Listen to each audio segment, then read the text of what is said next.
Major time travel problem. The grandfather paradox has been solved by a computer.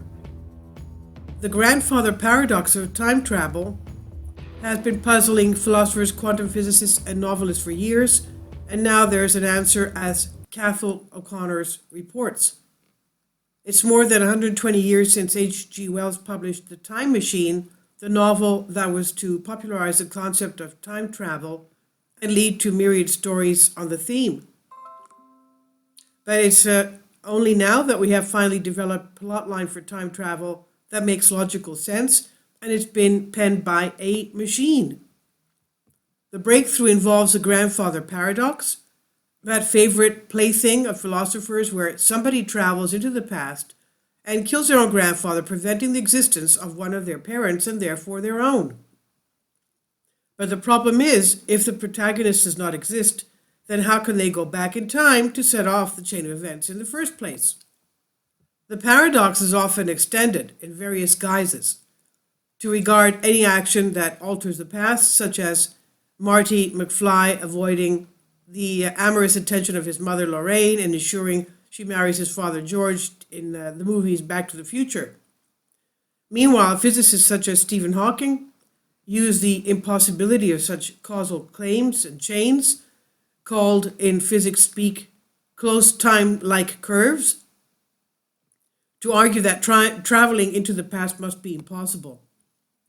There has, of course, always been the possible solution that invokes the many worlds interpretation of quantum mechanics. That says that when you travel back in time, you end up in an alternate universe, so any damage you might wreak affects the universe only, not the one you were actually born in. That solution works, but it requires the existence of many alternative universes, and for your time machine to double as a universe hopper. Resolving the paradox with just one universe has proved trickier.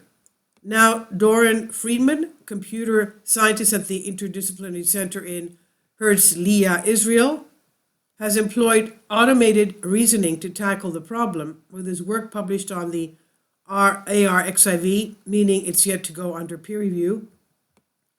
Time travel plot lines can be brain-melting, difficult to follow, but Friedman designed a program that can readily track the back and forth chain of events and their logical consistency or lack of consistency.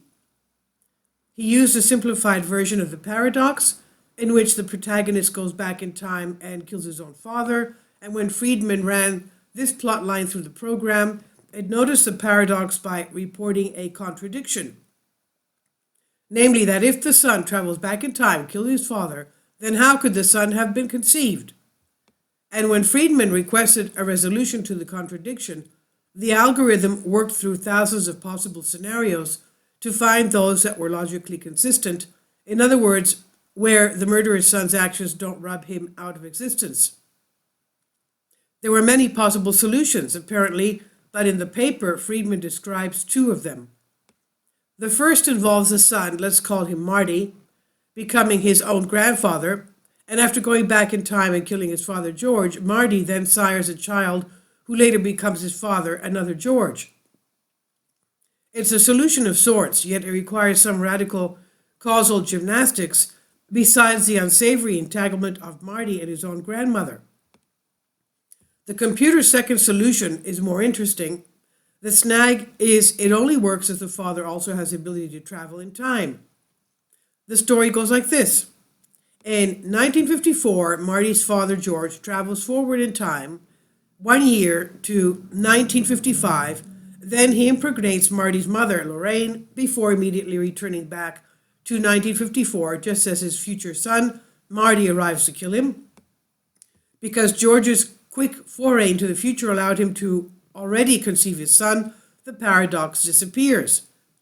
Granted, it's complicated with the family dynamics no more believable than the time travel premise itself, but the algorithm is more than mere idle geekery. Nor did Friedman design his program to function merely as a science fiction plot engine. His main purpose is to run virtual reality environments for application in training or even psychological rehabilitation. Unlike the physical world, the digital sphere allows you to go back in time, Make a change and observe the consequences, he writes.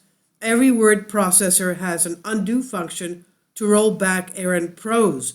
And if you make a mistake in a video game, you can return to a previous save point and try again.